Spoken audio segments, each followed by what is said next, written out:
d'être fidèles sur i24 News. Avec moi sur ce plateau, Cyril Amar. Bonjour Cyril et Dror Even Sapir. Merci à vous d'être avec moi. On va commencer tout de suite par la revue de presse du Moyen-Orient avec Cyril Amar. Et on commence, Cyril, en prenant la direction de la bande de Gaza et dans les kiosques gazaouis. C'est la commémoration de l'assassinat d'Ahmed Yassine aujourd'hui qui fait la une. Et oui, ils étaient plus de 40 000, Nathalie, à s'être réunis hier sur la grande place du Seraï à Gaza.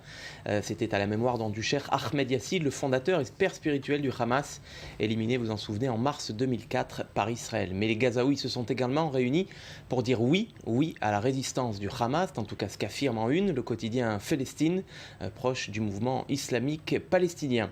Alors des commémorations qui ont été marquées également par les menaces d'Ismaïl Haniyeh, le chef du gouvernement du Hamas.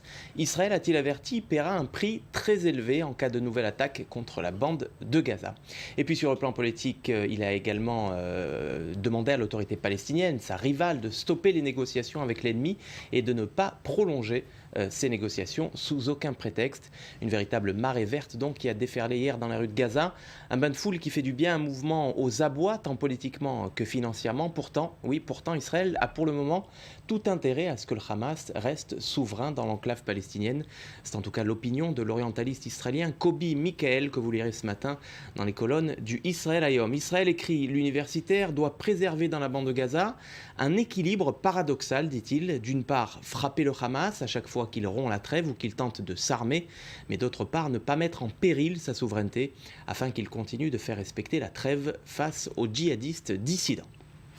Autre actu ce matin, la Turquie, la presse qui n'est pas tendre avec le Premier ministre Recep Tayyip Erdogan, les quotidiens qui reviennent sur deux décisions particulièrement controversées. D'une part, le blocage de Twitter, de l'autre, la frappe qui a abattu un avion syrien. Et vous allez voir pour le quotidien Zaman, qui est un quotidien proche de l'influent prédicateur turc et rival d'Erdogan, Fethullah Gülen, eh bien le Premier ministre turc joue avec le feu à quelques jours des municipales du 30 mars. Et alors qu'il est éclaboussé par une série de scandales, Erdogan a donné l'ordre d'abattre un avion de chasse syrien. Tout cela donne l'impression qu'Erdogan cherche un dérivatif, nous dit le journal. Il cherche à faire diversion face aux allégations de corruption dont son parti fait l'objet. Et puis pour le quotidien pro-gouvernemental syrien, Al-Watan, la patrie, Erdogan s'est livré tout simplement à une agression flagrante, une agression qui reflète la faillite du Premier ministre turc, selon le journal. Et le gouvernement syrien qui a appelé Ankara à cesser son agression et son soutien au terrorisme. Et puis dans une autre bataille, vous l'avez dit Nathalie, celle de la liberté d'expression, le Premier ministre turc vient d'essuyer un revers, souligne le quotidien turc en langue anglaise, Hurriyet, puisque c'est le président turc en personne, Abdullah Gül, qui a critiqué le blocage de Twitter. Il n'est pas légalement possible, a-t-il dit, de fermer Internet et autres réseaux sociaux comme Twitter. C'est ce qu'il a déclaré en tout cas avant de s'envoler vers les Pays-Bas à Ankara. C'était lors d'une conférence de presse avec des journalistes turcs. Alors pour l'analyste du quotidien israélien, Jérusalem Post, le modèle turc en tant que démocratie musulmane, eh bien c'est un modèle en ruine.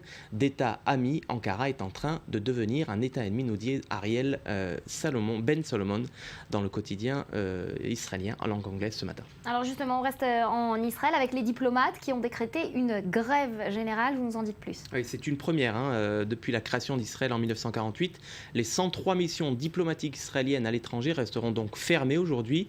Une grève générale donc décrétée hier par les employés du ministère israélien des Affaires étrangères après 19 jours de débrayage. Les diplomates israéliens qui se plaignent depuis plusieurs années d'être mal payés, d'être mal considérés. Et sur cette infographie du Yediot Aharonot, vous allez le voir, le journal dresse la liste des dommages collatéraux et c'est le déplacement du pape qui pourrait en faire les frais en premier lieu. Le déplacement en Terre Sainte du pape qui est prévu en mai pourrait être annulé si le mouvement de grève se poursuivait donc après dans les jours qui suivent. Alors la grève est-elle légitime ? Le Israël Hayom a posé la question ce matin à un ancien diplomate et à un néolibéral. Après 43 ans de bons et loyaux services au ministère des Affaires étrangères, Yaakov Lévy affirme que la politique étrangère sert non seulement la politique étrangère en soi, mais également la sécurité des citoyens israéliens. La puissance d'un État ne se mesure pas uniquement au nombre de chars et d'avions de combat que possède un pays, mais aussi et surtout à son statut international qui lui permet de mieux se défendre. Et puis puis, de l'autre côté, Boaz Arad, l'un des fondateurs du mouvement néolibéral israélien, estime que, comme leurs collègues de la fonction publique, les diplomates israéliens abusent de leur pouvoir et ce sont les citoyens, encore une fois, qui vont encore devoir payer les pots cassés. Merci Cyril pour ce tour d'horizon de la presse du Moyen-Orient. Merci beaucoup.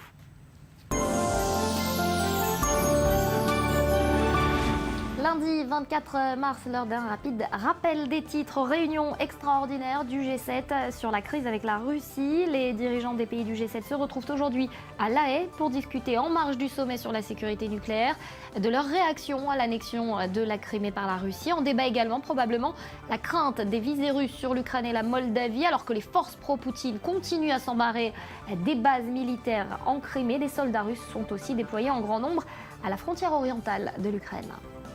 Une victoire de la droite, une forte poussée du FN et une gauche en net recul. Voilà les principaux enseignements de ce premier tour des élections municipales en France.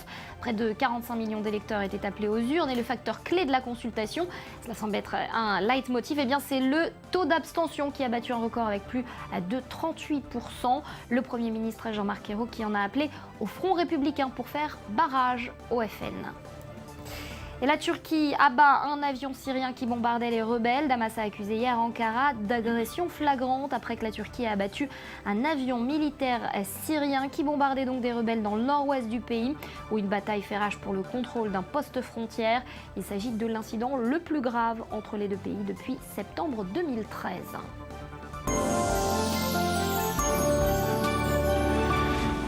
Voilà donc pour les principaux titres. Le processus de paix dans l'impasse. En fait, les négociations israélo-palestiniennes relancées en juillet dernier sous l'égide des États-Unis pourraient s'achever sans aucun résultat. C'est Dror Evan Sapir qui va nous en parler ce matin et c'est en tout cas ce que craint l'administration américaine. Oui, avec plusieurs signes avant-coureurs qui effectivement font craindre à l'administration américaine, à John Kerry, dont on sait à quel point il est impliqué dans ce processus de négociation entre Israël et l'autorité palestinienne, et bien que ces négociations s'interrompent sans aucun résultat. On sait depuis déjà plusieurs semaines, plusieurs mois même, qu'elle piétine, qu'elle n'avance pas. Mais là, il y a une menace prise apparemment très au sérieux à Washington, une menace d'une interruption pure et simple de ces pourparlers. Plusieurs signes avant-coureurs, encore une fois. Les négociateurs palestiniens ont laissé entendre à plusieurs reprises qu'une fois le dernier contingent de terroristes palestiniens libérés, ce sera en principe en début de semaine prochaine, eh bien, ils n'auraient plus aucun intérêt à poursuivre les négociations, puisque du point de vue palestinien, la libération des détenus, et encore une fois la semaine prochaine, ce sera le 4e et dernier contingent, eh bien, c'est le seul résultat tangible que les Palestiniens peuvent espérer obtenir. Et puis on entend aussi de plus en plus eh bien, des menaces ou des semi-menaces de la part des dirigeants palestiniens, comme quoi ils pourraient quitter la table des négociations et puis reprendre leur arme en quelque sorte diplomatique, à savoir s'adresser d'une manière tout à fait unilatérale aux instances internationales, à l'ONU, pour parachever le processus de reconnaissance d'un État palestinien par les instances onusiennes, que ce soit au niveau culturel, au niveau économique, etc. On revient un instant, Dror, sur la question des prisonniers. Pour quelles raisons les Israéliens s'opposent à ce que des Arabes de nationalité israélienne soient libérés avec d'autres détenus palestiniens cette fois? Alors effectivement, sur cette question, Mahmoud Abbas insiste. Il exige que parmi les 30 prisonniers palestiniens qui seront libérés en principe la semaine prochaine, eh bien, figure une quinzaine environ de prisonniers arabes de nationalité israélienne. Et c'est une exigence, c'est un casus belli du point de vue des Palestiniens, mais Israël ne veut pas en entendre parler pour une raison qui est très simple, parce que si Israël libère des Arabes palestiniens accusés et condamnés pour activités terroristes avec des terroristes palestiniens, eh bien cela signifie qu'Israël reconnaît que l'autorité palestinienne est en quelque sorte responsable de citoyens israéliens, d'Arabes de nationalité israélienne. Ce serait quelque part accepter que l'autorité palestinienne se mêle d'affaires internes et encore une fois revendique ou remet en cause la citoyenneté israélienne d'Arabes israéliens condamnés pour terroristes, oui, mais qui restent quand même tout de même des citoyens israéliens et qui, de ce point de vue, donc, ne peuvent pas en aucune manière être être considéré comme étant garant par l'autorité palestinienne, comme relevant de l'autorité même morale, même idéologique des dirigeants palestiniens. Donc pour Israël, il n'est pas question de libérer des Arabes de nationalité israélienne, et c'est sur ce plan-là que peut-être la libération qui est prévue la semaine prochaine pourrait être remise en cause, et si cette libération n'intervient pas, eh bien les Palestiniens, ils l'ont dit très clairement, quitte la table de négociation, et c'en est fini du processus de paix pour l'instant en tout cas. Alors justement, du coup, pour sauver ce qui peut l'être, les Américains pourraient envisager en dernier recours la libération de Jonathan Pollard. Alors c'est une information qu'on voit à la radio publique israélienne, Kol Israël, elle est à prendre avec beaucoup de prudence. Parce qu'on sait à quel point les Américains tiennent à ce que Jonathan Pollard finisse ses jours en prison, croupisse en prison. Malheureusement, il n'y a pas d'autre terme pour qualifier l'attitude américaine vis-à-vis de Jonathan Pollard, qui est emprisonné depuis 1985, une très longue période pour des activités d'espionnage.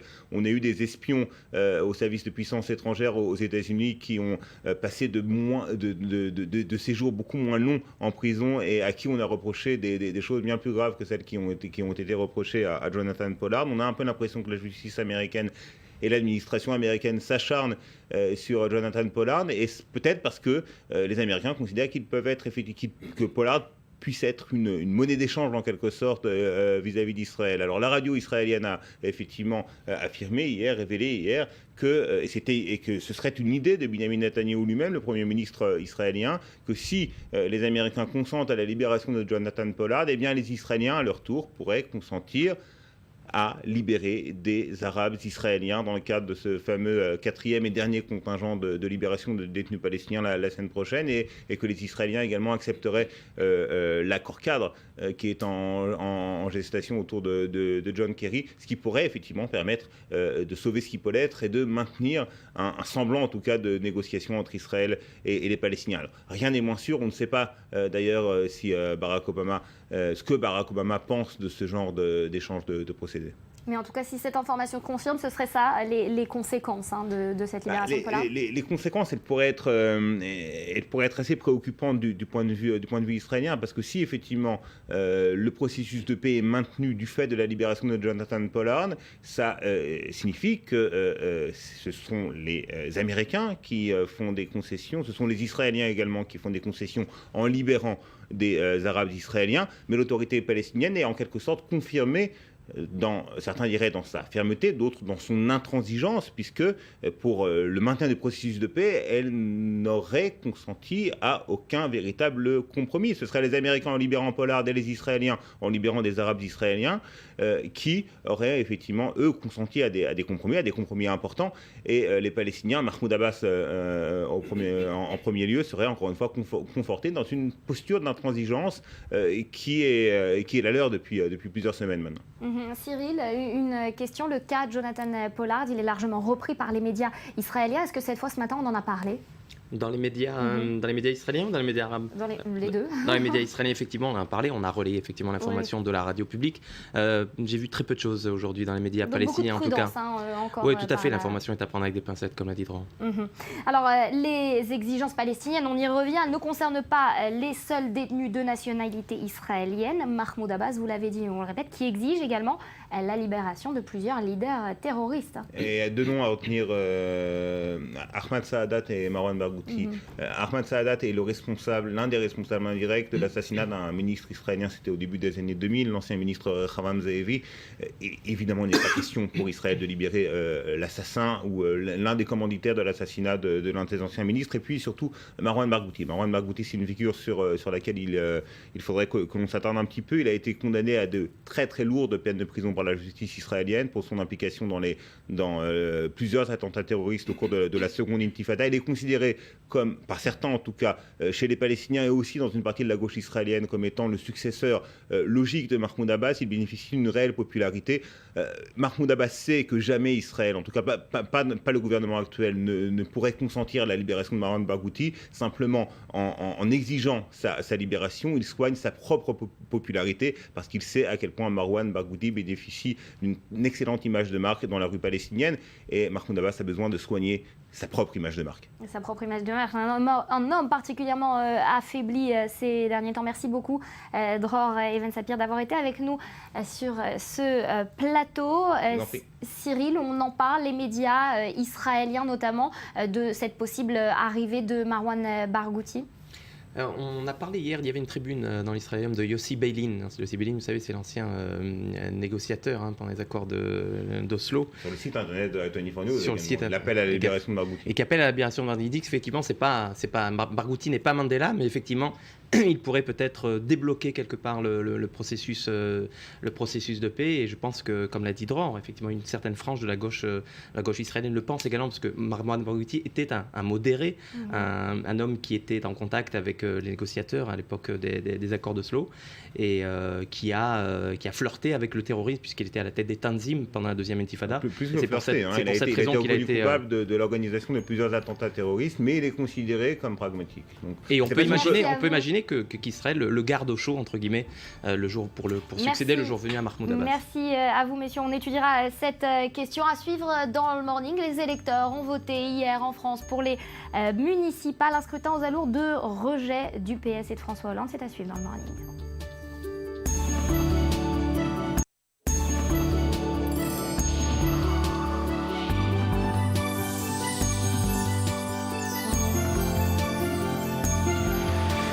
Retour sur le plateau du Morning. Alors c'est l'ébullition déjà sur ce plateau. À mes côtés, Boaz Bismuth. Bonjour Boaz. Bonjour. Et Michel Thoman. On va parler dans quelques instants des municipales. Mais avant toute chose, votre édito Boaz, aujourd'hui, il se concentre sur la situation en Ukraine. Les discussions internationales qui se poursuivent avec le G7 qui se réunit aujourd'hui même à La Haye. Lavrov et Kerry qui vont notamment s'entretenir. Et de l'autre côté, les soldats russes qui, on l'a appris ce matin, prenaient le contrôle d'une nouvelle base en Crimée. Exactement. Et justement, ce sommet-là à La Haye montre un petit peu la problématique de cette histoire, de cette affaire, de ce grave problème mondial qui est aujourd'hui la Crimée. Alors j'explique. Pourquoi est-ce que justement ce sommet à La Haye montre un petit peu la complexité de ce dossier et justement les limites aussi de la diplomatie. Alors on se rencontre encore une fois cette fois-ci les G7 et des dirigeants de 50 États.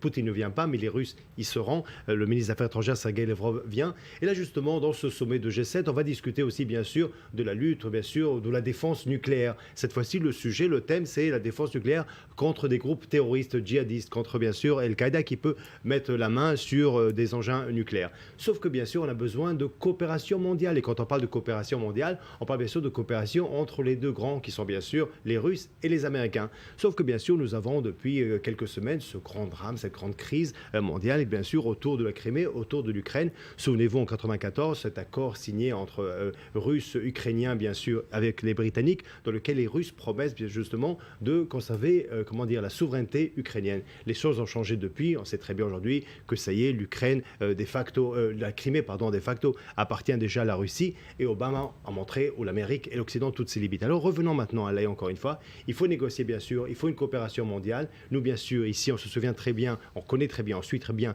un dossier d'un État qui n'est pas invité, qui ne participe pas, qui est l'Iran. Comment est-ce qu'on peut justement coopérer le monde entier dans de tels dossiers sans qu'il y ait une coopération normale, naturelle entre les deux grands qui sont russes et américains. Et pendant qu'on discute à La Haye, finalement, Boaz, sur le terrain, il y a des choses qui se passent et on voit ces velléités indépendantistes de plus en plus s'affirmer dans certaines provinces de l'Ukraine. Est-ce que ça va profiter à la Russie? Est-ce que la Russie va décider de prendre sous son giron certaines autres provinces russophiles? Moi, je serais Poutine, et je ne suis pas, je suis très très loin, mais je serais Poutine, j'attendrai pour l'instant, parce que là, très franchement, on voit encore une fois, il voit très bien qu'il peut faire ce qu'il veut, et il doit justement attendre, parce que, comme on dit juridiquement, peut-être la communauté internationale ne va pas reconnaître, bien sûr, cette annexation de la Crimée, mais avec le temps, les choses peuvent se faire. De fait, on peut très bien voir ce qui se passe en Chine et en Tibet. Mais ce qui est très important à noter dans cette histoire, encore une fois, on a parlé à La Haye de la limite de la diplomatie, c'est encore une fois les limites de l'Occident qui sont pour moi les plus intéressants. Au tout début de cette crise, déjà quand bien sûr tout le monde fêtait à Maïdan dans le square de l'indépendance, tout le monde fêtait bien sûr cette réussite de l'Occident finalement parce que c'était les alliés de l'Europe qui gagnent.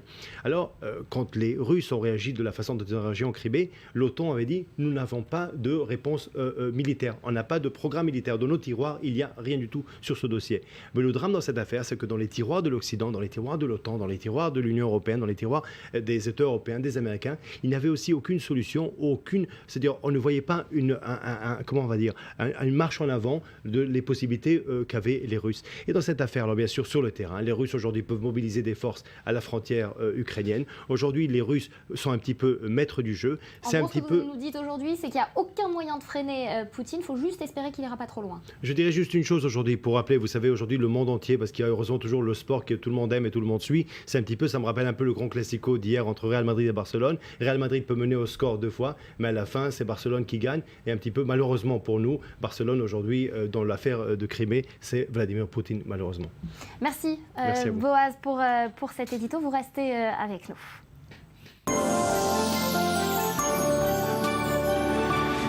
Rapide rappel des titres en ce lundi 24 mars. Nouvelle avancée dans la crise ukrainienne. En Crimée, les troupes russes ont pris le contrôle de la base militaire maritime à Féodosia en utilisant des armes automatiques et des grenades pour la 3e attaque. En 48 heures, hier, Moscou avait déjà saisi 2 bases militaires aériennes au nord-ouest de la Crimée. Un soldat ukrainien avait été tué. Une victoire de la droite, une forte poussée du FN et une gauche en net recul. Voilà les principaux enseignements de ce premier tour des élections municipales en France. Près de 45 millions d'électeurs étaient appelés aux urnes et le facteur clé de la consultation, cela semble être un leitmotiv, c'est le taux d'abstention qui a battu un record avec plus de 38%. Le Premier ministre Jean-Marc Ayrault qui en a appelé au Front républicain pour faire barrage au FN.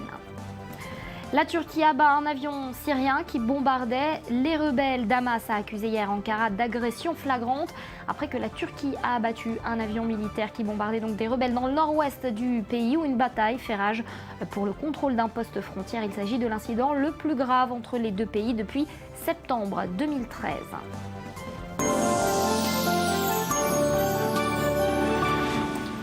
Donc un premier tour des municipales, plus qu'une élection, c'était un grand test pour le président Hollande en proie à une impopularité record.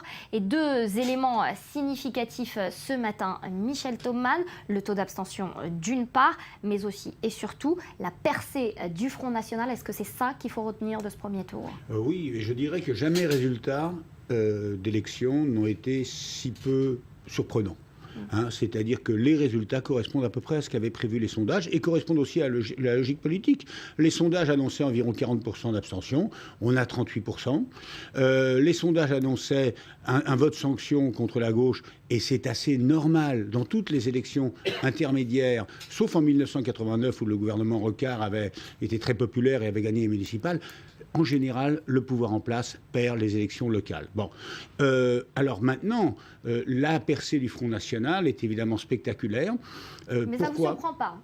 C'est pas surprenant. C'est pas surprenant parce que d'abord les sondages l'annonçaient avec régularité depuis un an et que ça correspond à la situation politique française. C'est-à-dire qu'il y a une impopularité énorme du gouvernement et de François Hollande, un président de la République qui atteint des records d'impopularité. Il est tombé à 17% d'impopularité, il est remonté à 20%, mais il est extrêmement bas. Son Premier ministre est très bas. Le Parti socialiste est aussi a atteint des records d'impopularité. Il est beaucoup plus haut que François Hollande, mais par rapport à ses scores inférieurs, le Parti socialiste a toujours été depuis longtemps un parti populaire, un parti ayant un fort taux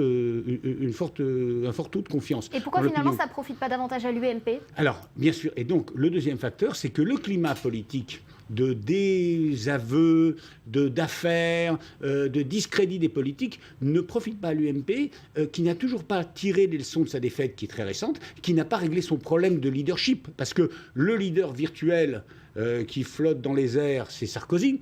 Mais en réalité, on a vu que le chef de l'UMP, M. Copé, est un homme très impopulaire dans l'opinion, qu'il a gagné la direction de l'UMP à l'issue d'une bataille extrêmement âpre et sans doute à l'issue de laquelle il n'était pas majoritaire, il a battu Fillon dans des conditions assez troubles. Donc, il n'y a pas du côté de la droite une crédibilité et donc, bien évidemment, cela a profité au Front National. Alors là, ce qui est intéressant... Donc, en gros, aujourd'hui, dans le paysage politique français, ce qui inspire confiance aux Français, c'est le Front National. Attendez, c'est-à-dire que sur le plan national, c'est-à-dire sur l'ensemble des suffrages exprimés, le Front National recueille 7% des voix. Le Front National n'est pas un parti implanté dans toutes les communes. Il n'est pas implanté dans les communes rurales. Il ne présentait des listes que dans 600 communes, dans les grandes villes. Et sur les grandes villes, là où il se présente, sa moyenne est de plus de 20%. Il fait des scores remarquables avec cette victoire à Hénin-Beaumont. C'est la première fois que le Front National remporte au premier tour une ville ouvrière. 45% à Béziers, plus de 40% à Perpignan. Mais c'est finalement dans ces bastions anciens, ça fait quand même 30 ans que le Front National obtient des scores de 15, 20, 25% dans les villes du sud de la France. Ce n'est pas une surprise à Perpignan, ce n'est pas une surprise à Marseille, sauf que là, il a une percée qui est plus importante et une percée dans ses bastions. Boaz, elle dit quoi, cette percée du Front National sur la société française aujourd'hui? Moi, je veux, pas votre question précédente, je vais peut-être répondre à celle-ci. Vous avez dit, pourquoi est-ce que ça ne joue pas plus à l'avantage de l'UMP? Et justement, c'est un petit peu le désaveu de la classe politique, désaveu. Et je pense qu'après les élections où François Hollande avait gagné les élections présidentielles, Marine Le Pen était tranquille. Elle savait que franchement, c'est-à-dire elle, dans sa tête, elle savait très bien que les socialistes, vont dans un moment et d'un autre, leur donnant très peu de crédit, allaient échouer. Pour elle, c'était sûr. Et sachant aussi que les Français ont perdu confiance dans la droite, qui n'est pas aujourd'hui en plus de vrais leaders. Donc aujourd'hui, c'est devenu une option légitime. Et hier, dans la soirée électorale que j'aime bien suivre sur la 2, le mot normalité revenait plusieurs fois. Le mot quoi? C'est-à-dire que le FN devient un parti normal. Alors déjà, c'est un parti légal, tout le monde le sait, mais on votait une fois de façon un peu, un peu timide, presque en secret. Aujourd'hui, c'est devenu presque une option. Et puis, il y a un autre mot qu'on a dit souvent et des longues années, parce qu'on peut très bien dire que dans les années 90, il y avait déjà des maires FN, Vitrolles, souvenez-vous, Orange, et on a vu très bien comment et c'était une catastrophe. Sauf que, on se dit aujourd'hui, si un Français aujourd'hui va dans sa ville pour voter, il est très très déçu du gouvernement. Vous avez très bien dit vous-même, 17% des sondages. On voit très bien que la droite, elle n'était pas meilleure et très franchement, ils n'ont même pas de leader. Et quand on vote, local, juste une question. Ils ont un leader depuis hier soir. Il y a un homme qui a émergé, qui est peut-être le grand vainqueur des municipales, c'est Alain Juppé. Alain Juppé. Mais je n'ai pas terminé. Revenu de l'enfer. Alain Juppé. On va continuer avec vous. Alain Juppé, vainqueur au premier tour à Bordeaux. Alain Juppé, revenu de l'enfer. Alain Juppé, qui est un homme politique qui est sur le devant de la scène depuis 30 ans. Celui que Chirac appelait le meilleur d'entre nous, qui a été ministre du budget en 1986, Premier ministre de 95 à 97. Est condamné dans une affaire d'emploi fictif en 2003 ou 2004, déchu de ses droits civiques, qui était parti au Canada, donc qu'on croyait perdu pour la politique. Alain Juppé est en train de revenir comme un sage. Il a près de 70 ans maintenant, et c'est peut-être celui qui aujourd'hui peut réconcilier la droite et le centre et apparaître comme un leader. Si je devais miser, je devais par exemple aujourd'hui parier plutôt sur Alain Juppé comme sauveur un petit peu de ce front républicain, droite et gauche, ou droite et centre, ou une nouvelle surprise, un 2002, mais beaucoup plus grave. Aujourd'hui, vu la situation, vu ce qu'on a vu hier, et vu ce qu'on le voit, pas seulement hier lors des soirées électorales, mais en règle générale, les sondages, parlons en français, écoutant, je crains que même Juppé ne pourra pas arrêter cette grosse vague FN. Est-ce que vous avez le sentiment aujourd'hui que la France manque de figures politiques? D'abord, c'est le problème mondial. Avant, aujourd'hui, nous avons des politiciens. Avant, nous avions des hommes d'État. Ça, c'est première chose. Et par ailleurs, on revient à la Crimée. Je crois que Poutine voit ça très bien dans le monde entier. C'était toujours pour revenir. Avant. Méfiez-vous aussi de ça quand même. Alors peut-être toujours mieux avant. Michel, c'est une des preuves que je vieillis. Mais une chose qu'il faut quand même se souvenir, c'est qu'aujourd'hui, on parlait de ça encore à la pièce de maquillage où Michel et moi essayons. Eh oui, nous étions dans la même pièce de maquillage. On vous dévoile un secret. Pour que les téléspectateurs pensent qu'on est encore jeunes. Mais juste un mot. Je avais dit le mot suivant. C'est qu'hier, en regardant un petit peu les hommes politiques, et je suis la politique française depuis 88 quand j'étais correspondant de la presse israélienne sur place. Je pense, c'est pas qu'ils étaient, ils étaient quand même meilleurs. Un homme politique était finalement une fonction, un métier. Alors c'est vrai qu'on peut me répondre et me dire qu'à l'époque aussi, les choses n'étaient pas meilleures. Michel, bien sûr, va là rebondir pour le dire. Mais je pense que hier soir, quand on regardait un petit peu droite et gauche, ce front républicain, les solutions qu'il donnait, c'était les mêmes propos, 10 ans, 20 ans, c'était du réchauffé encore et encore. Et Marine Le Pen était là, très très sûre d'elle. Et ça, c'est le grand drame aujourd'hui, je pense, des Français. Un manque d'engagement de la part des hommes politiques aujourd'hui en France, Michel? Écoutez, moi j'en reste au résultat. C'est-à-dire que là, on a une poussée du Front National qui est réelle, mais depuis 30 ans, chaque élection est marquée toujours par un score important du Front National. En même temps, le Front National est un parti, comme l'a été longtemps le Parti communiste, un parti protestataire, un parti même aujourd'hui d'adhésion, mais qui gèle, qui cristallise 20 à 25% de la population, mais qui gèle aussi ses forces dans un isolement, puisque avec le système majoritaire que nous avons en France, avec le système de scrutin majoritaire, le Front National ne peut pas pas accéder au pouvoir et il n'a pas d'alliés. Donc c'est une force de protestation, c'est une force, quelque part c'est une force morte, c'est une force figée pour l'instant, sauf si un jour la droite éclate et que le Front National peut prendre sa place dans une recomposition. Figé, quoi qu'il en soit, et c'est ce que disait Boaz tout à l'heure, il y a beaucoup moins de honte, ça a été désacralisé de voter pour le FN. Attendez, maintenant, le réflexe, la gauche veut encore faire jouer le réflexe républicain, antifasciste, etc. Mais cela ne marche plus, tout simplement, parce qu'aujourd'hui, plus d'un Français sur deux a voté au moins une fois à une élection pour le Front National. Tout le monde connaît dans sa famille, dans son entourage, un électeur du Front National. On peut être occasionnellement un électeur du Front National et après aller voter PS, aller voter UMP. Donc on ne peut pas faire croire aux gens que le Front National, en tout cas que ses électeurs, sont des fascistes et représentent un danger pour la République. D'ailleurs, le Front National, il est inscrit aujourd'hui dans la démocratie. Quoi qu'on peut penser, mais quoi qu'on pense de lui. Juste un mot. Et le grand, si vous me permettez, juste un mot important, c'est aussi pour les partis, le fameux Front républicain, les partis, si vous venez, fréquentables. Quel est aujourd'hui le plus grand exercice qu'ils ont en une semaine? C'est comment, d'un côté, ne pas offenser ces mêmes Français qui ont trouvé refuge au Front National, comment les récupérer à nouveau, c'est comment attaquer le FN sans attaquer ses électeurs. Ça, c'est un grand exercice qu'ils vont avoir. Mais là, aujourd'hui, j'avoue que je suis très content d'être réveillé tôt ce matin. Vous savez, mon écœurement pour le FN. Et très franchement, quand je sais qu'il y a un jeune homme politique qui arrive en sauveur, Alain Juppé, je suis beaucoup plus rassuré. 68 ans. Bon, alors attendez, c'est un scrutin de tours. On a eu les résultats du premier tour. Maintenant, il y a des combinaisons de deuxième tour. Et puis surtout, le fait que le Front National peut se maintenir dans plus d'une centaine de villes importantes. Et donc, c'est le Front National qui désignera, d'une certaine manière, le vainqueur. Et donc là, c'est plutôt à l'avantage de la gauche. C'est plutôt à l'avantage de la gauche. Et la gauche, une fois de plus, comme souvent depuis 30 ans, et ça avait été le grand calcul de François Mitterrand, la gauche peut espérer, en étant minoritaire au premier tour, non pas être majoritaire au deuxième tour, elle perdra des villes, mais limiter les dégâts grâce au Front National, comme longtemps la droite a gouverné la France, grâce au Parti communiste. En un mot, Michel, pour conclure, est-ce que la gauche et la droite vont réussir à s'unir pendant cet entre-deux-tours? Ah non, a priori, non. En un mot très rapide. Non, alors la gauche appelle au Front républicain, avec l'idée de réveiller le vieux réflexe antifasciste. La droite n'y croit pas. La droite, en tout cas, Jean-François Copé a été clair là-dessus. Il n'appelle pas à voter ni pour le PS, ni pour le Front National. Il les renvoie dos à dos. Alors, c'est un changement par rapport à ce que pensaient un certain nombre de gens de droite qui voulaient toujours faire barrage au Front National. Mais c'est vrai que de ce point de vue-là, le Front National est banalisé aujourd'hui. Merci, messieurs, d'avoir été avec moi sur ce plateau. À suivre, on va parler d'autres élections présidentielles cette fois et en Algérie avec un homme fort, particulièrement faible. Tout est-il joué d'avance? C'est Jean-Pierre Liedo qui nous répondra. Restez sur i24 News.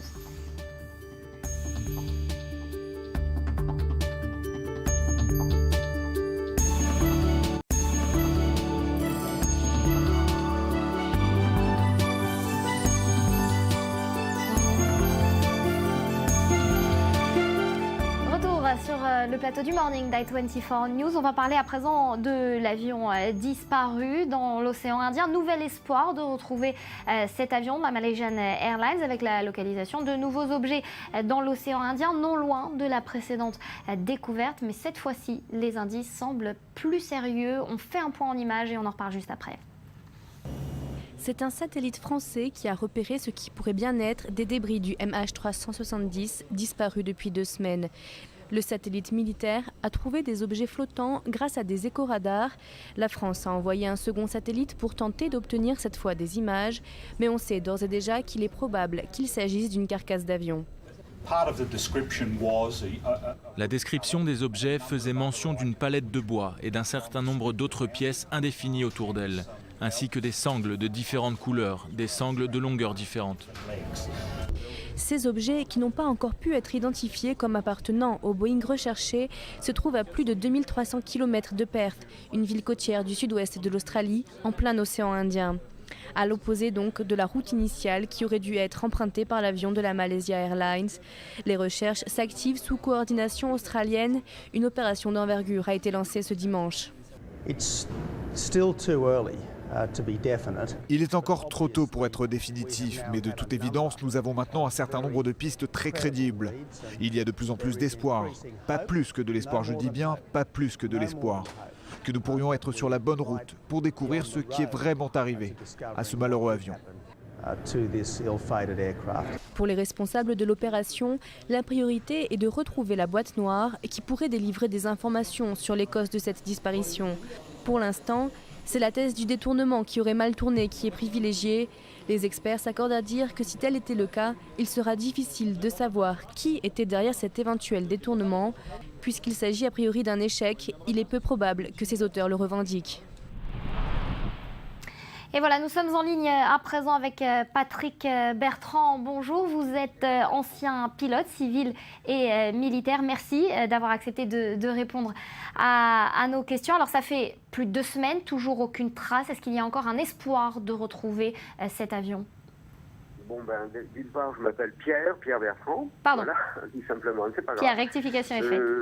Je peux simplement vous dire il me semble que les débris découverts par les satellites ou survolés par les avions n'ont pas pu être encore expertisés sérieusement pour qu'on les identifie comme partie de l'avion disparu. S'il se confirme qu'il s'agit bien des morceaux du Boeing 777, la traque difficile pourra commencer pour tenter de retrouver la carcasse disparue. Une fois retrouvée, il n'est pas dit que la récupération de la boîte noire soit aisée. Elle sera, au contraire, vraisemblablement compliquée. Souvenons-nous, 2 ans avant de récupérer celle de l'avion d'Air France dans l'Atlantique Sud. Difficulté de la retrouver, difficulté pour l'atteindre.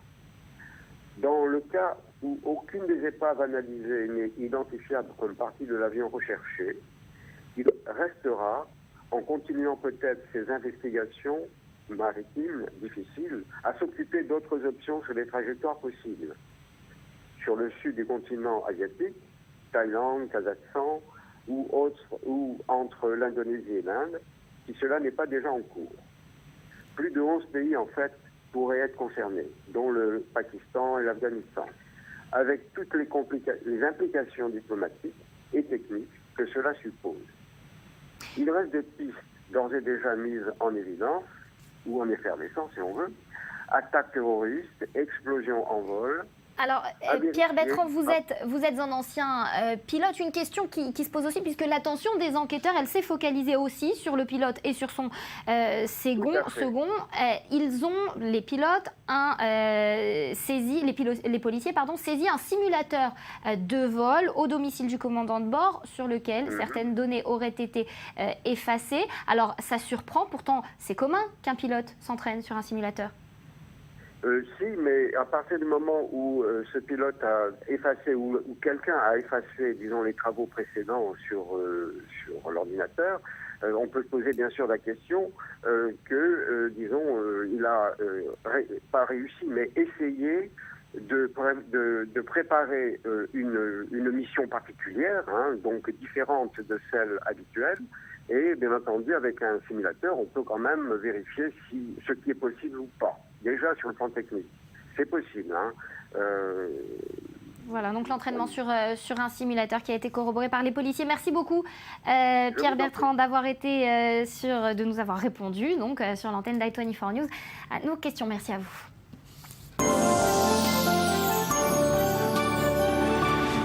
Lundi 24 mars, l'heure d'un rapide rappel des titres. Nouvelle avancée dans la crise ukrainienne. En Crimée, les troupes russes ont pris le contrôle de la base militaire maritime à Féodosia en utilisant des armes automatiques et des grenades pour la 3e attaque en 48 heures. Hier, Moscou avait déjà saisi 2 bases militaires aériennes au nord-ouest de la Crimée. Un soldat ukrainien avait été tué.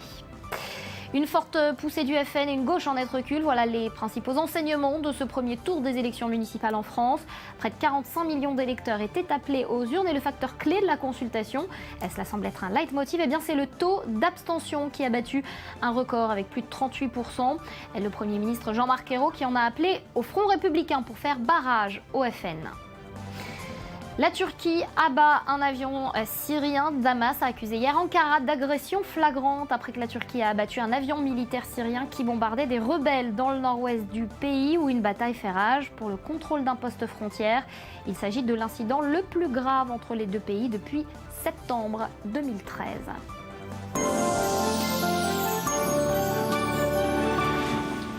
Voilà, et on va passer tout de suite à l'un des sujets qui a préoccupé les Israéliens ces derniers jours, l'électricité sur le devant de la scène israélienne. Reportage.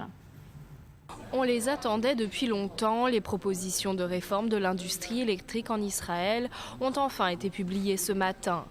Le comité de pilotage de la réforme dans le secteur de l'énergie a été formé l'été dernier. Son objectif, tenter de rééquilibrer le secteur de l'énergie actuellement sous monopole. Pour cela, le comité propose d'ouvrir ce secteur à la concurrence et de réduire la dette de la compagnie nationale israélienne qui atteint les 21 milliards de dollars. Le marché de l'électricité est contrôlé par un monopole inefficace, l'Israel Electric Corporation, souffrant d'une situation financière précaire. De plus, son comité syndical lutte contre la compétitivité au sein du conflit inhérent entre les intérêts de la compagnie et ceux de l'État, qui cherche à assurer la concurrence dans le marché de l'énergie. Au cœur du rapport, la proposition de restructurer le marché de l'électricité d'ici 2025. Il est suggéré de transférer 40% de la production d'énergie vers le secteur privé. La gestion passerait à une nouvelle compagnie gouvernementale et les terrains appartenant à la société électrique seraient revendus. Le rapport recommande aussi la fin de la gratuité de l'électricité pour les employés de la compagnie, ainsi que des milliers de licenciements. Ces mesures visent à réorganiser la société, réduisant ainsi sa dette faramineuse. Au-delà de ces deux objectifs, briser le monopole et stabiliser la dette, cette réforme a pour but de réduire le prix de l'électricité en Israël de manière significative. Mais à l'heure qu'il est, difficile de savoir si ce plan atteindra ses objectifs et dans quelle mesure. Voilà, on quitte Israël pour prendre la direction de l'Algérie. À présent, nouvelles élections présidentielles. Ce sera le 17 avril prochain. Alors, on parle souvent de démocratie factice, pire, de dictature, dont les Européens, trop épris de remords, taisent le nom. Bref, l'homme fort de l'Algérie est bien faible, mais n'accepte en revanche aucune critique ou aucun jugement. On va en faire le décryptage avec vous. Jean-Pierre Liédo, bonjour. Merci d'avoir accepté notre invitation. Alors vous avez quitté l'Algérie en 1993 et depuis, chaque regard que vous y portez vous blesse. Oui, bon, j'ai quitté l'Algérie en 1993 lorsqu'il y a eu la montée islamiste permise par justement la libéralisation et l'arrivée sur la scène politique du parti islamiste qui s'appelait le Front islamique du salut et qui, lorsqu'il a commencé à, disons, s'imposer dans la société algérienne, il est assez vite passé à l'action armée et les intellectuels ont été les premières cibles des islamistes. Voilà, et suite à cela, j'ai dû quitter l'Algérie à ce moment. Et vous en avez fait partie. Donc on va revenir sur Bouteflika. Il est à la tête du pays depuis 1999. Il brigue son 4e mandat. Ils en pensent quoi, les Algériens ? Bah, écoutez, je pense que effectivement c'est un non-événement, on peut dire, cette élection, puisque ça reprend les mêmes... Ça veut dire que la société algérienne, mais je ne pense pas que ce soit seulement la société algérienne, je pense que c'est le monde arabe qui subit un peu cette situation. C'est la faiblesse de la société, on pourrait dire, civile, de la société citoyenne. Ce n'est pas tellement la force de la société militaire ou de la dictature, comme on dit en Europe, mais plutôt la faiblesse de la société. Alors, les rébellions qu'il y a dans les sociétés du monde arabe, souvent, elles sont même à l'instigation du sommet de la société militaire, si je puis dire. Et on a eu l'exemple en Algérie, en 1988, il y a eu une révolte de la jeunesse dans tout le pays. Est-ce qu'on peut craindre que ce sera le cas cette fois-ci aussi en Algérie? Parce qu'il y a des mobilisations un peu partout contre la présentation de Bouteflika. Est-ce qu'on peut craindre que ce soit le cas en Algérie une fois de plus, c'est-à-dire qu'il y ait des petites manifestations qui se transforment en grandes rébellions? Je ne pense pas. Vous voyez bien, même il y a eu un phénomène d'entraînement dans le monde arabe, la Tunisie, l'Égypte, la Libye, etc. Ça n'a pas touché l'Algérie. Alors je pense que l'Algérie a connu d'une certaine manière le scénario égyptien. C'est une sorte de remake de ce qui s'est passé en Algérie en 88, justement, où suite à une révolte comme ça de la jeunesse qui était en partie provoquée par le pouvoir lui-même, parce qu'il faut bien comprendre que le pouvoir dans le monde arabe est entre les mains, en gros, pour schématiser et aller vite, dans les mains des militaires. Lorsqu'il y a des conflits entre les militaires, entre différents clans, ils transposent cela dans la société à travers leur propre réseau. Et c'est comme ça que ça s'est passé en 88. Et il y a eu 600 morts. Les gens ont été traumatisés. Ensuite, vous avez la guerre civile avec les islamistes. C'est quand même 200 000 morts. Donc les Algériens réfléchissent maintenant avant de se lancer dans des actions. Alors, il faut savoir aussi, on a dit que la Tunisie, le bouleversement est parti avec l'immolation d'un citoyen tunisien. Il faut savoir qu'en Algérie, c'est le pays arabe où le record des immolations est battu. À l'époque, il y avait eu une trentaine, au même moment où il y avait eu une personne qui s'est immolée en Tunisie, en Algérie, il y en avait déjà 30. Donc, et c'est pourtant pas, je dirais, dans la culture locale de s'immoler pour protester. Donc, le problème, il y a un mécontentement, c'est sûr. Il y a une malvie, c'est sûr. La jeunesse veut partir. Il y a une volonté de transition.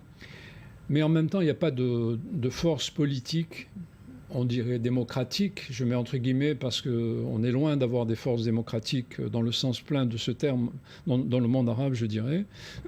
Et il n'y a pas suffisamment donc, de forces alternatives, citoyennes ou démocratiques, suffisamment fortes pour être une alternative à l'armée. Donc aujourd'hui, ce qui se passe en Algérie, pourquoi présente-t-on à nouveau Bouteflika? C'est l'armée qui propose Bouteflika. Il ne faut pas croire que Bouteflika, il a le pouvoir de s'imposer lui-même, jamais.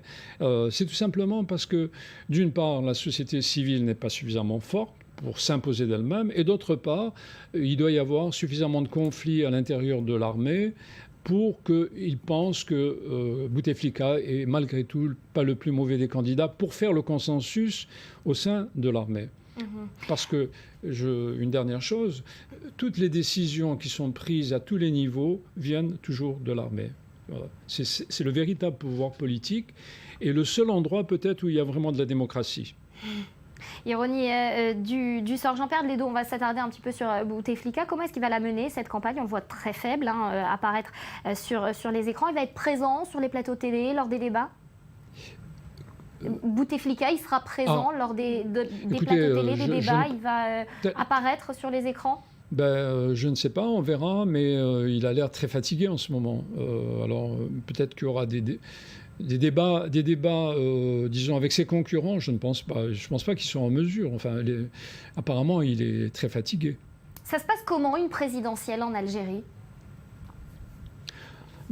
La campagne a démarré. Il y a des candidats qui se sont présentés. Ces candidats sont aussi issus, il ne faut pas croire que ce sont des candidats démocrates, ce sont aussi des gens qui viennent du pouvoir. Même les partis politiques, une grande partie des partis politiques sont dirigés par des gens qui viennent de l'armée. En Algérie, quand on dit l'armée, c'est la sécurité militaire ou bien c'est la police politique, comme vous voulez, mais elle vient de l'armée. Et une bonne partie des partis politiques qui sont nés lorsqu'il y a eu une libéralisation au début des années 90 en Algérie, proviennent justement eux-mêmes de cette police politique. Alors vous avez Louisa Hanoun, voilà, qui vient de là. Il y a des candidats. Alors, en tout cas, les jeux semblent déjà bien faits. Merci beaucoup, Jean-Pierre Deledo, d'avoir été avec nous sur ce plateau, de nous avoir permis de comprendre un petit peu mieux comment ça s'organise en Algérie. Merci à vous. À suivre dans le Morning, séduire un public plus large alors que la censure fait rage aux portes de l'Europe. Qu'en est-il de Twitter dans le monde des réseaux sociaux, ce site de microblogage qui fête ses 8 ans? C'est à suivre dans le Morning.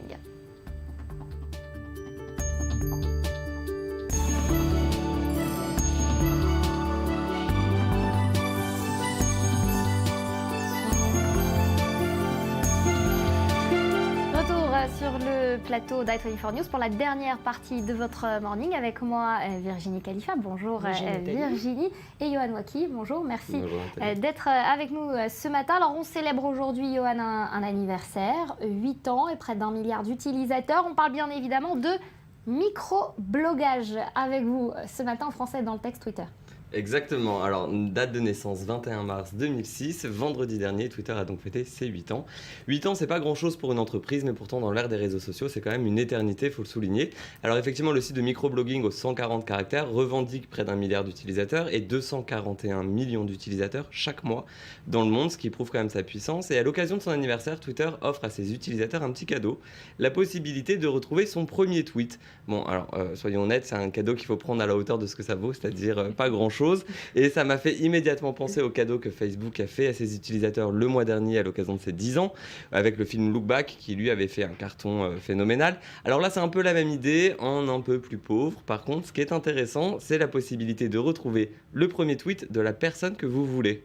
Alors, allez-y, je sens que vous avez fait vos petites recherches. Exactement. Alors, comme tout bon internaute lambda, j'ai commencé par regarder mon premier tweet et puis j'ai regardé les tweets des gens autour de moi. Alors, Virginie, on en parlera dans quelques instants. Je crois que j'en ai pas, ou c'est une photo. Si, il y en a. Je n'utilise pas du tout Twitter. Oui, certainement, c'est une connerie. Alors, on retrouve des choses assez attendues, notamment avec le premier tweet, donc voilà, le mien qu'on vient de voir passer très rapidement, qui concernait les marques, ou celui de Rudy qui concernait Twitter, et celui de Virginie.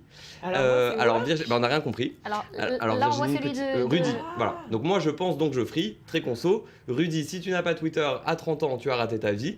Référence donc à Twitter et à la phrase de Seguela. Et puis Virginie qui arrive.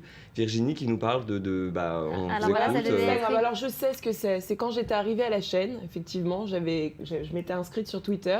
J'avais pris une photo lorsque l'endroit était en construction et effectivement ça venait d'Instagram, mais j'ai dû l'effacer entre temps. Oui, c'est ça, parce que la photo n'existe plus, il n'y a pas de lien, il y a grosse erreur, Virginie. Grosse erreur en plus. Ça ne fonctionne pas. Voilà, alors bon, par contre, il y a plus intéressant quand même dans ce petit jeu de retrouver le premier tweet. J'ai regardé les tweets des 10 personnalités les plus suivies sur Twitter. On a en première position Katy Perry, on a Justin Bieber, Barack Obama, Lady Gaga. Plus surprenant, en cinquième position, des personnalités suivies sur Twitter, nous avons YouTube, ou encore Taylor Swift, Britney Spears, Rihanna, Instagram, très people, hein, qui arrive en 9e position, exactement, et Justin Timberlake en dernière. Alors, très people, politique avec Obama, et en même temps des marques de réseaux sociaux avec Instagram et YouTube qui se cassent dans le top 10, donc c'est assez étonnant. Globalement, ils racontent rien de très intéressant, tout le monde annonce mon premier tweet ou mon prochain concert, enfin voilà, rien de passionnant. En tout cas, alors...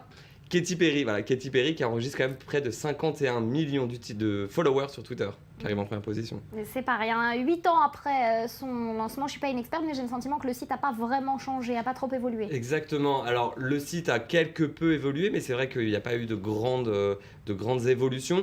Alors les changements sont arrivés avec toute une série de nouveautés, notamment depuis l'été dernier, avec une nouvelle interface, des modifications qui permettent notamment de fluidifier les conversations entre tweetos, et pour ceux qui n'ont pas suivi, je vous laisse découvrir ça en images.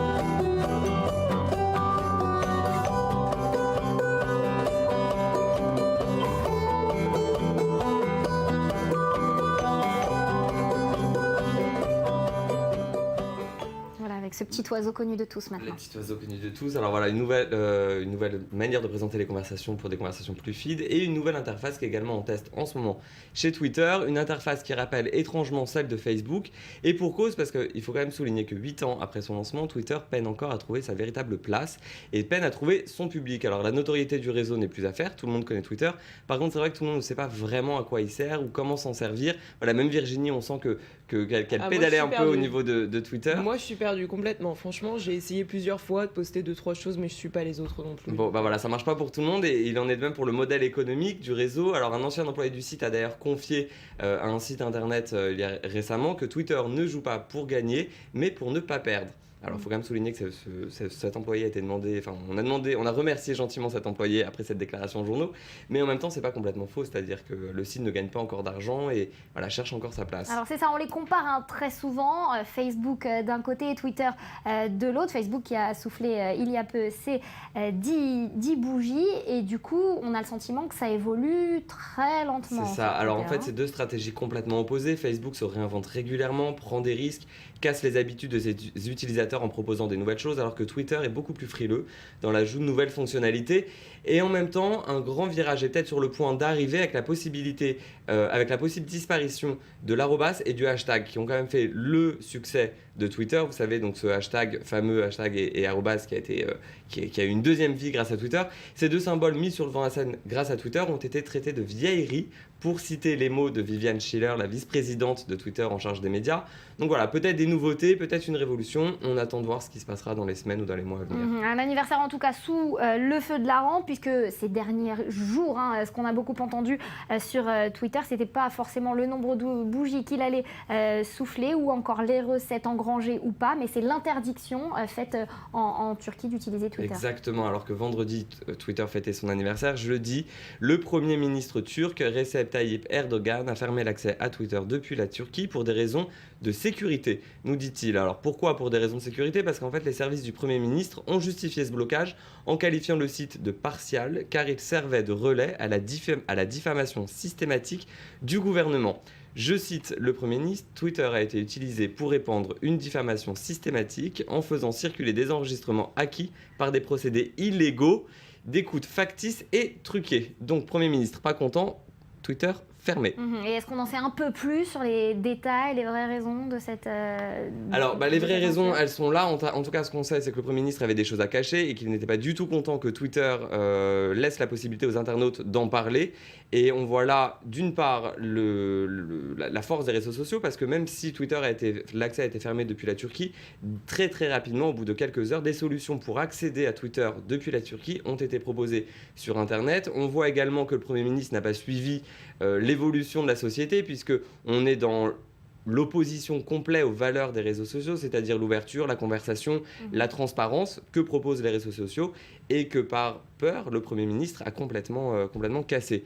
Voilà, qui gagnera le combat? A priori, c'est Twitter pour l'instant, même si la force du gouvernement fait ce qu'il peut de l'autre côté pour l'empêcher. En tout cas, les twittos se tiennent prêts. Merci beaucoup, Johan, d'avoir été avec nous ce matin.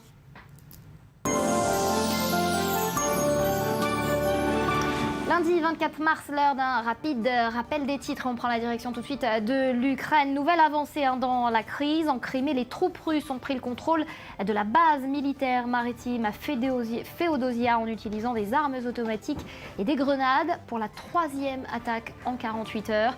Hier, Moscou avait déjà saisi 2 bases militaires aériennes au nord-ouest de la Crimée. Un soldat ukrainien avait été tué. Une forte poussée du FN et une gauche en net recul. Voilà les principaux enseignements de ce premier tour des élections municipales en France. Près de 45 millions d'électeurs étaient appelés aux urnes. Et le facteur clé de la consultation, cela semble être un leitmotiv, c'est le taux d'abstention qui a battu un record avec plus de 38%. Le Premier ministre Jean-Marc Ayrault qui en a appelé au Front républicain pour faire barrage au FN. La Turquie abat un avion syrien. Damas a accusé hier Ankara d'agression flagrante après que la Turquie a abattu un avion militaire syrien qui bombardait des rebelles dans le nord-ouest du pays, où une bataille fait rage pour le contrôle d'un poste frontière. Il s'agit de l'incident le plus grave entre les deux pays depuis septembre 2013.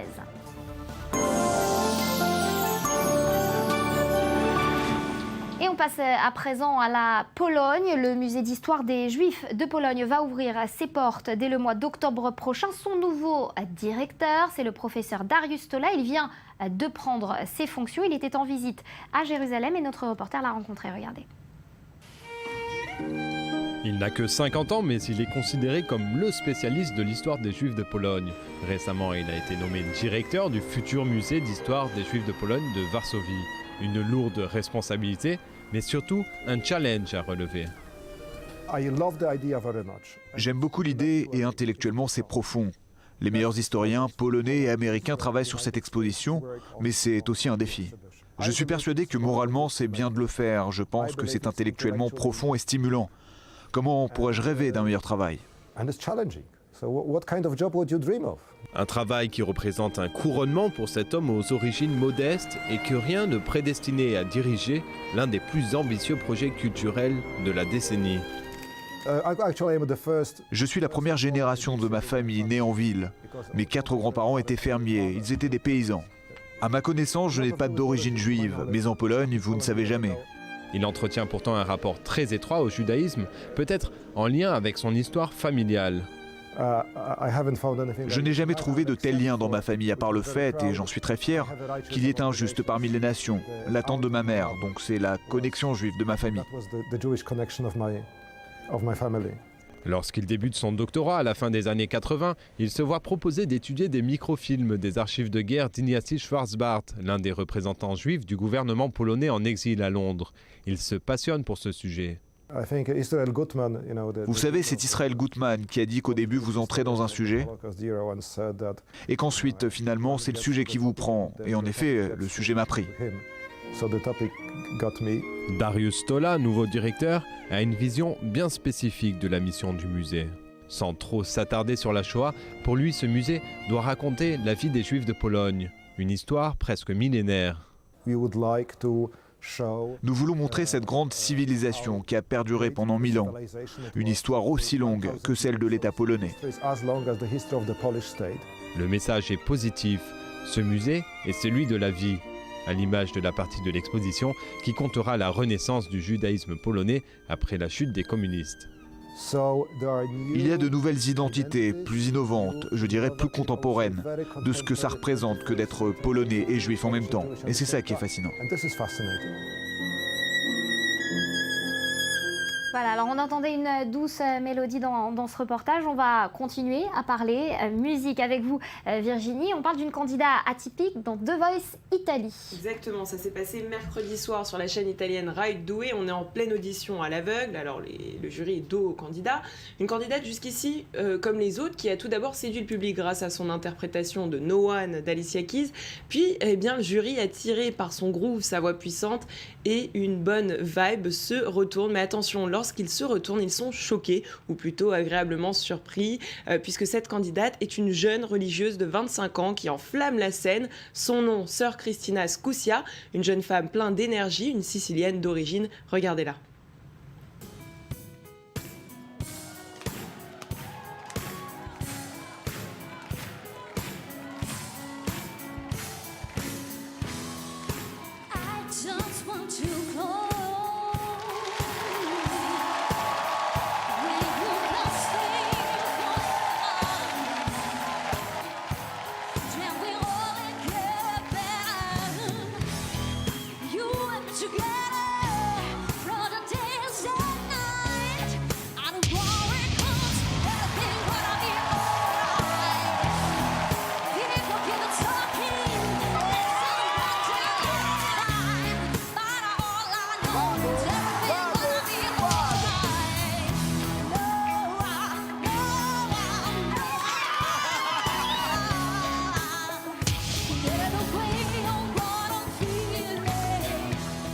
Ben oui, elle est bluffante. Hein. Eh bah oui, elle est incroyable. Elle a eu le droit à une standing ovation. Le jury s'est battu pour pouvoir l'avoir dans son équipe. Et puis finalement, eh bien, c'est GX qu'elle a choisi. Alors c'est assez drôle parce que elle, c'est une sœur. Lui, il est tatoué. C'est un homme. Alors elle lui saute dans les bras. Et puis voilà, on va la suivre de très près pour la suite de cette aventure. Et voilà, deux mondes qui se rencontrent. C'est toujours un petit peu ça, hein, vos chroniques, Virginie. Preuve une fois de plus que la musique et la religion sont liées. Votre coup de cœur en ce début de semaine? Eh bien, c'est Matisse Yahoo qui est né à Westchester en Pennsylvanie. C'est un artiste de reggae américain. Alors aujourd'hui, il a 35 ans. Il est étroitement lié à la culture reggae. Mais ses textes eh bien, utilisent des thèmes spirituels qui découlent de son judaïsme chassidique, un judaïsme orthodoxe. Il a grandi en Californie, mais c'est à New York en 2001 qu'il devient religieux. Alors fan de musique, il a décidé de l'utiliser pour diffuser un message de paix. Aujourd'hui, il est connu dans le monde entier et vous avez déjà certainement entendu l'une de ses chansons. Je vous propose peut-être aujourd'hui de découvrir One Day. On y va.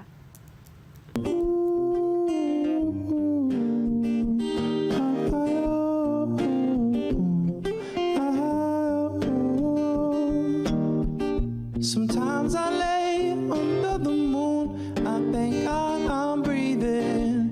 Then I pray, don't take me soon. I am here for a reason. Sometimes in my tears I drown, but I never let it get me down. So when negativity surrounds, I know someday it'll all turn around. Cause all my life I've been waiting for, I've been praying for the people to say that we don't wanna fight no more. There'll be no more war, and until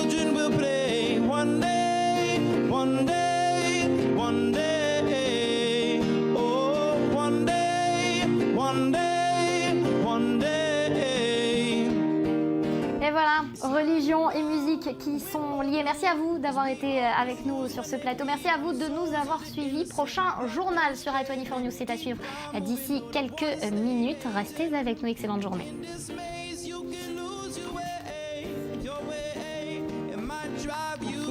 beaucoup. C'était très sympathique.